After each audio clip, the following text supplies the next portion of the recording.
ಕರ್ತನಲ್ಲಿ ಪ್ರಿಯವಾದವರೇ, ಯೇಸು ಕ್ರಿಸ್ತನ ಮಧುರವಾದ ನಾಮದಲ್ಲಿ ನಿಮ್ಮೆಲ್ಲರನ್ನ ವಂದಿಸುತ್ತೇನೆ. ಈ ದಿನದ ದೇವರ ವಾಕ್ಯದ ಭಾಗ ಯೋಹಾನ 13:34 ವಚನ. ನಾನು ನಿಮ್ಮನ್ನು ಪ್ರೀತಿಸಿದ ಮೇರೆಗೆ ನೀವು ಸಹ ಒಬ್ಬರನ್ನೊಬ್ಬರು ಪ್ರೀತಿಸಬೇಕು. ಪ್ರಿಯರೇ, ಒಬ್ಬ ವಿಧವೆ ತಾಯಿಗೆ ಒಬ್ಬಳೇ ಮಗಳಿದ್ದಳು. ತನ್ನ ನಂಬಿಕೆಯನ್ನು, ತನ್ನ ಭವಿಷ್ಯವನ್ನು ಆ ಒಬ್ಬಳೇ ಮಗಳ ಮೇಲಿಟ್ಟು ಅವಳನ್ನು ತುಂಬ ಚೆನ್ನಾಗಿ ಬೆಳೆಸಿದಳು. ಮಗಳು ತನ್ನ ಶಾಲಾ ಶಿಕ್ಷಣವನ್ನು ಮುಗಿಸಿ ಕಾಲೇಜಿಗೆ ಸೇರಿದಳು. ಅಲ್ಲಿ ಅವಳಿಗೆ ಹೊಸ ಸ್ನೇಹಿತರು ಸಿಕ್ಕಿದರು. ಅಲ್ಲಿಂದ ಅವಳ ಜೀವನದ ಹಾದಿ ಬದಲಾಗಲು ಪ್ರಾರಂಭವಾಯಿತು. ಆ ಹೊಸ ಸ್ನೇಹಿತರು ಅವಳನ್ನು ಪ್ರಪಂಚದ ಐಷಾರಾಮಿ ಮತ್ತು ಮೋಜಿನ ಜೀವನಕ್ಕೆ ಕರೆದೊಯ್ಯಲು ಪ್ರಾರಂಭಿಸಿದರು.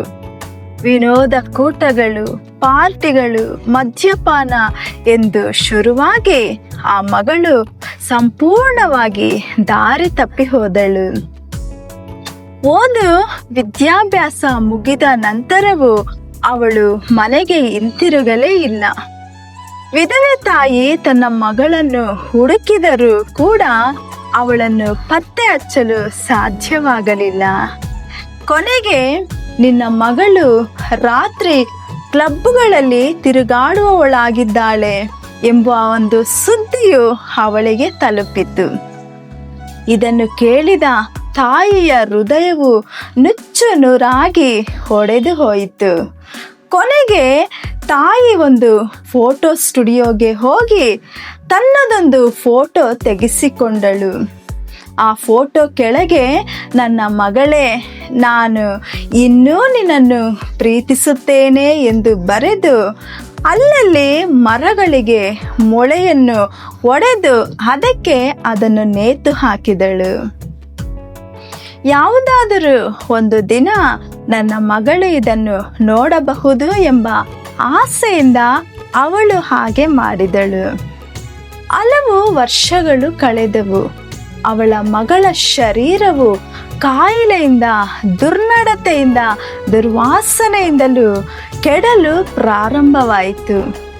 ಎಲ್ಲರೂ ಅವಳನ್ನು ದ್ವೇಷಿಸಲು ಪ್ರಾರಂಭಿಸಿದರು.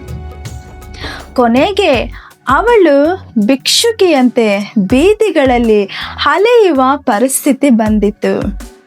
ವೇದನೆಯಿಂದ ತುಂಬಿದ ಆ ಸ್ಥಿತಿಯಲ್ಲಿ ಒಂದು ದಿನ ಅವಳು ರಸ್ತೆಯಲ್ಲಿ ಹೋಗುತ್ತಿದ್ದಾಗ ತನ್ನ ತಾಯಿಯ ಫೋಟೋವನ್ನು ನೋಡಿದಳು. ಕೆಳಗೆ ಬರೆದಿರುವ, ನನ್ನ ಮಗಳೇ, ನಾನು ಇನ್ನೂ ನಿನ್ನನ್ನು ಪ್ರೀತಿಸುತ್ತೇನೆ ಎಂಬ ಮಾತು ಅವಳ ಹೃದಯವನ್ನು ಕರಗಿಸಿತು. ಪಾಪಿಯಾದ ನನ್ನನ್ನು ನನ್ನ ತಾಯಿ ಇನ್ನೂ ಪ್ರೀತಿಸುತ್ತಿದ್ದಾರಾ ಎಂದು ಆಲೋಚಿಸುತ್ತಾ ತನ್ನ ತಾಯಿಯನ್ನು ಪ್ರಾರಂಭಿಸಿದಳು. ತಾಯಿಯು ಸಹ ತನ್ನ ಮಗಳಿಗಾಗಿ ಹಗಲು ರಾತ್ರಿ ಕಾಯುತ್ತಿದ್ದಳು. ಮಗಳು ತಾಯಿಯ ಹತ್ತಿರ ಹೋಗಿ, ಅಮ್ಮ, ನೀನು ಇನ್ನೂ ನನ್ನನ್ನು ಪ್ರೀತಿಸುತ್ತಿದ್ದೀಯಾ ಎಂದು ಜೋರಾಗಿ ಅತ್ತುಕೊಂಡಳು. ತಾಯಿ ಅವಳನ್ನು ಅಪ್ಪಿಕೊಂಡು, ನನ್ನ ಮಗಳೇ, ಚಿಂತಿಸಬೇಡ, ಲೋಕದಲ್ಲಿ ಯಾರು ನಿನ್ನನ್ನು ಪ್ರೀತಿಸದಿದ್ದರೂ ಕೂಡ ನಾನು ನಿನ್ನನ್ನು ಪ್ರೀತಿಸುತ್ತೇನೆ ಎಂದು ತಾಯಿ ಹೇಳಿದಳು. ದೇವ ಮಕ್ಕಳೇ, ಆ ತಾಯಿಯ ಪ್ರೀತಿಗಿಂತಲೂ ಯೇಸು ಕ್ರಿಸ್ತನ ಪ್ರೀತಿಯು ಶಾಶ್ವತವಾದದ್ದು. ಅದು ಬದಲಾಗದ ಪ್ರೀತಿ, ನಮ್ಮನ್ನು ಅಪ್ಪಿಕೊಳ್ಳುವ ಪ್ರೀತಿ, ನಮ್ಮ ಪಾಪಗಳನ್ನು ತೊಳೆದು ಶುದ್ಧೀಕರಿಸುವಂತ ಪ್ರೀತಿಯಾಗಿದೆ.